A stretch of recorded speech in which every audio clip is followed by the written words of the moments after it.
Hey, what's up? Yun, good morning guys. So, ito, mag-vlog nga lang tayo ng konti.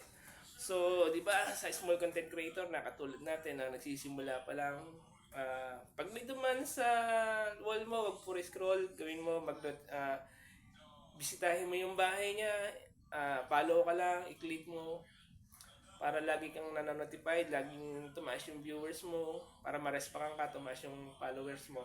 Yun ang isang pinaka-the best na nagsisimula sa content creator na katulad natin na maliliit lang. So, huwag kang magsasawa. Huwag mo isipin na kung ano yung sinasabi na nasa paligid mo. Isipin mo kung ano yung gusto mo, kung sa tingin mo makakapagpataas ng followers mo, ng viewers mo. Huwag mo isipin yan. Basta lagi mo isipin, mag-isip ka lagi ng positive. Yun ang pinaka-the best para makamit mo yung mataas na viewers, mataas na followers. Sa dating din na panahon, dun mo aanihin yung lahat ng mga pinaghirapan mo. At isa nga pala guys, sa YouTube channel ko, sa ginawa ko, pa-follow na lang din, ilalagay ko sa baba yung notification. At ito na yung aking nakamit na halos isang magdadalawang buwan na to sa 28 ang aking nakamit sa view followers ko.